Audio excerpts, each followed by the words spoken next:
The road cuts through the Congo like a scar, and if you ever find yourself driving it after dark, the locals will tell you one thing before anything else.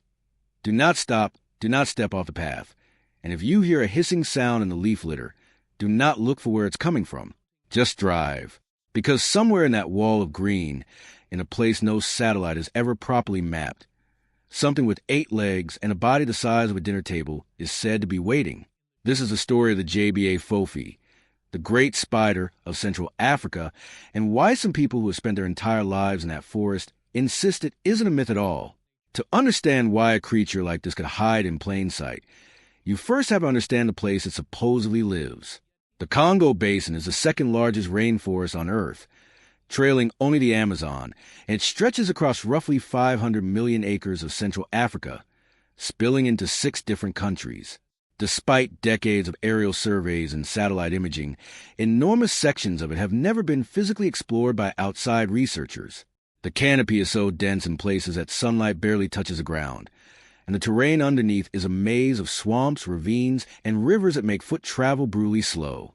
Modern tools that we assume can see everything, drones, thermal cameras, GPS mapping, are far less effective here than people expect.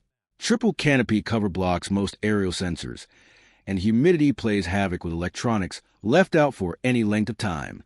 In a world that feels fully charted, the Congo remains one of the last true blank spots on the map, and blank spots are exactly where uncatalogued animals tend to survive the longest. That isn't just a romantic idea, either. History has already proven the Congo capable of hiding large, credible animals from Western science. For years, the okapi was dismissed as a tribal exaggeration, some kind of forest unicorn cobbled together from campfire tales, until European explorers finally confirmed its existence in the Ituri forest in 1901. It turned out to be a real, striped, giraffe-related mammal that had simply never been documented outside the region. Around the same period, an even bigger scientific shock came from the ocean rather than the jungle. The coelacanth, a fish believed to have gone extinct alongside the dinosaurs some 65 million years ago, was pulled from waters near South Africa in 1938 and promptly rewrote what biologists thought they knew about extinction. Neither of these discoveries involved a giant spider, but they prove a simple point that cryptozoologists lean on constantly. Local knowledge has, on more than one occasion, been decades ahead of formal science, and dismissing tribal reports outright has backfired before. Which brings us to the Baka people, one of the oldest indigenous groups in the Congo Basin, who have lived semi-nomadically in these forests for thousands of years. When the Baka talk about the J'Ba Fofi, they don't tell it like a ghost story meant to entertain children around a fire. They talk about it the same practical way they talk about a leopard or a venomous snake, as a real, dangerous animal that requires distance and respect, not belief. The name itself is descriptive rather than dramatic. J'Ba Fofi translates roughly to great spider, and it's used as a genuine warning term, something parents say to steer children away from certain patches of undergrowth, and something hunters say to each other when they find signs that one might be nearby. According to these accounts, we're not talking about an oversized house spider. Descriptions consistently describe a creature with a leg span reaching 4 to 6 feet, a deep brown or purplish body, and a build closer to a tarantula than to any web-spinning garden spider. What makes these stories harder to wave away is their consistency. Communities separated by huge distances and different dialects, with no shared media or modern communication linking them, describe strikingly similar creatures, similar coloring, similar size, similar hunting behavior. And the hunting behavior described is genuinely unsettling, whether or not you believe the creature itself is real. According to these accounts, the J'Ba Fofi doesn't wait passively in an open web the way most people picture spiders hunting. Instead, it's described as building a concealed burrow, a tunnel dug into the earth and disguised with a layer of dead leaves and forest debris so effective that a person could walk directly over it without noticing anything unusual. Around the entrance, it's said to weave thick strands of yellow silk into a tripwire pattern, strong enough to catch on a passing leg and alert the animal beneath the ground the instant something walks across it. Once triggered, the stories describe an ambush that happens almost instantly, the spider lunging from its tunnel with a burst of speed that catches prey completely off guard, and the prey in question isn't insects.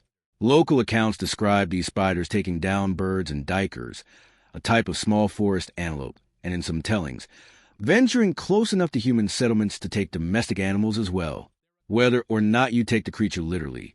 That description alone has been enough to shape real human behavior in the region.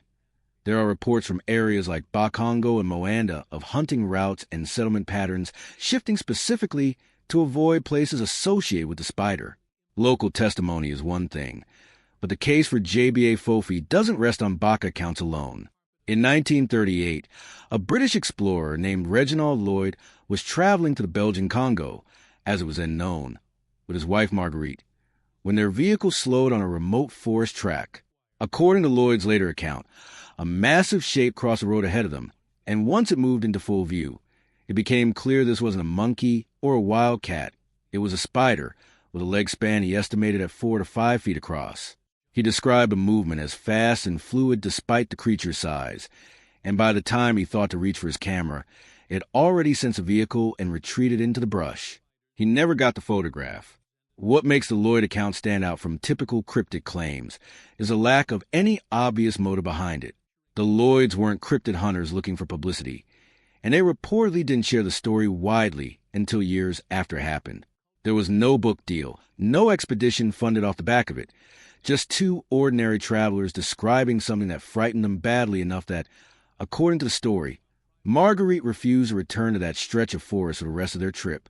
Naturally, the obvious question is whether a spider like this could physically exist at all, and this is where the story runs straight into real biology.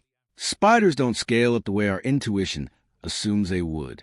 There's a principle in biomechanics called the square cube law, which describes how, as an object grows larger, its volume and mass increase far faster than its surface area or cross-sectional strength. Take an ordinary 2-inch garden spider and scale it up 30 times to reach a 5-foot leg span, and you wouldn't just get a spider 30 times heavier. You get one closer to 27,000 times heavier, because weight scales with volume while leg strength scales with a much smaller factor. In theory, a spider built on a normal arachnid body plan simply couldn't support that kind of mass on legs designed for something the size of your palm. Breathing presents an even bigger obstacle. Spiders don't have lungs the way we do. Most use structures called book lungs, thin folded membranes in the abdomen where oxygen passively diffuses into the body. That system works fine for something small, but it becomes wildly inefficient at scale, because oxygen simply can't diffuse fast enough to reach every part of a much larger body through passive exchange alone. This is actually the same reason insects and arachnids were able to grow to enormous sizes during the Carboniferous period, hundreds of millions of years ago, when atmospheric oxygen levels were significantly higher than they are today, allowing dragonflies with 2-foot wingspans and scorpions the size of dogs to survive using the same passive breathing body plan. Today's atmosphere simply doesn't carry enough oxygen to support a creature of that scale using standard arachnid respiration. If a J'Ba Fofi-sized animal exists, it would almost certainly need either a fundamentally different respiratory system than any known spider, or some kind of unusually oxygen-rich microenvironment within the Congo's deep forest valleys, something that hasn't been documented. Breathing presents an even bigger obstacle. Spiders don't have lungs the way we do. Most use structures called book lungs, thin folded membranes in the abdomen where oxygen passively diffuses into the body. That system works fine for something small, but it becomes wildly inefficient at scale, because oxygen simply can't diffuse fast enough to reach every part of a much larger body through passive exchange alone.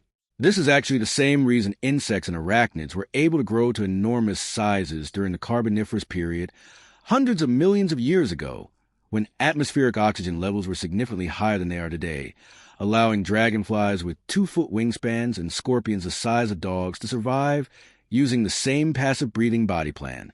Today's atmosphere simply doesn't carry enough oxygen to support a creature of that scale using standard arachnid respiration.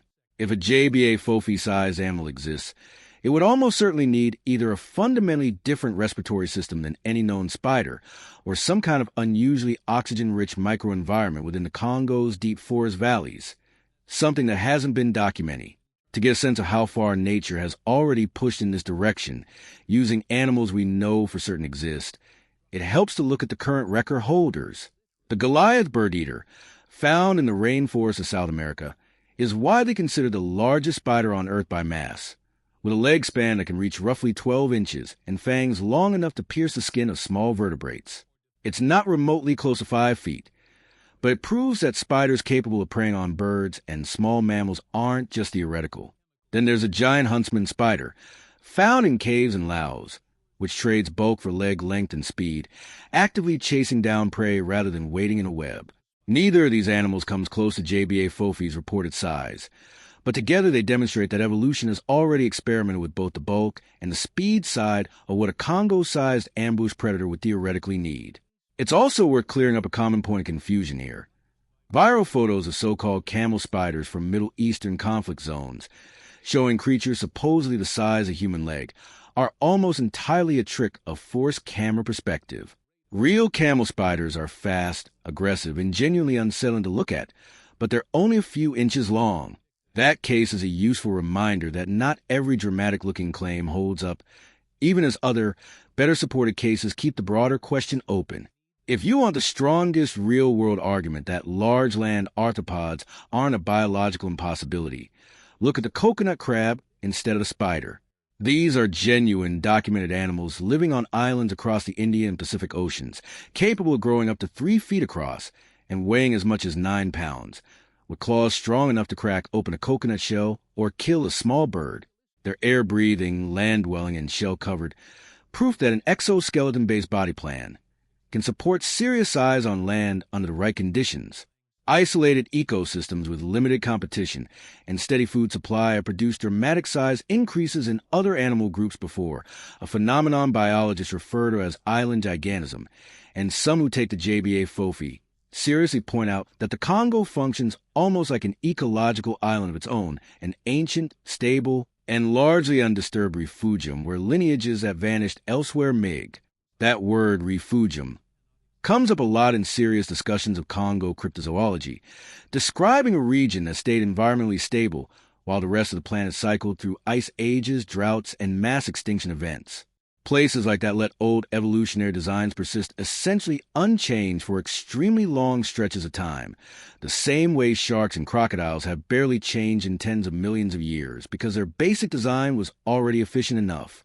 Spiders present a particular challenge to the fossil record on top of that, because their soft bodies rarely preserve well, especially in the acidic, wet soil typical of rainforest environments.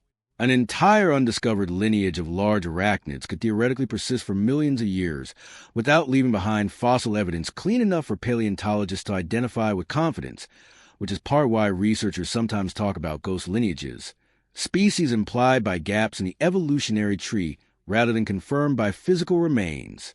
Modern interest in the legend picked up in the early 2000s, when cryptozoologist William Gibbons was in a region investigating reports of the Mokombembe, a separate and equally famous Congo cryptid resembling a dinosaur, and kept encountering fresh, independent accounts of J'Ba Fofi from local hunters, not old inherited folklore, but recent first-hand sightings of unusually large webs and retreating shapes in tree hollows. As for why nobody has captured a clear photograph in the smartphone era, the explanation researchers usually point to involves the animal's described behavior, spending most of its time underground and relying on avoidance rather than confrontation, combined with the practical reality that most trail cameras use infrared light at night, and many arachnids are sensitive to that part of the spectrum, meaning the very tool meant to catch them in the dark might be warning them off instead. Alleged footage has surfaced online over the years, including reports from around 2011 showing unusually large web structures near logging operations, though most experts who reviewed similar footage attributed to large colonies of ordinary communal spiders rather than a single giant individual. So where does that leave us? Somewhere frustratingly, fascinatingly in between. We have a body of consistent, independently corroborated oral testimony from people with no financial or cultural incentive to invent the story, a documented historical sighting from a credible, non-sensationalist witness, and a set of real biological precedents, the okapi, the coelacanth, the coconut crab, that prove science has underestimated the natural world before. Set against that, we have hard physical limits from basic physics and respiratory biology that a normal spider simply shouldn't be able to overcome at that size, and so far, exactly zero physical specimens, molts, or confirmed photographs to settle the argument either way. Newer tools might finally break that stalemate. Environmental DNA sampling, where researchers test water or soil for genetic traces left behind by animals that were never directly seen, is already helping scientists detect elusive species elsewhere in the world. And it's only a matter of time before someone applies that same method to the deep river systems of the Congo. Until then, the J'Ba Fofi remains exactly where it's lived for generations, somewhere between the honest testimony of the people who share the forest with it and the silence of every museum that has yet to prove them right. What do you think is really moving through the undergrowth down there? Drop your take in the comments. And if you want more deep dives into the world's most compelling unexplained mysteries, get subscribed so you don't miss the next one.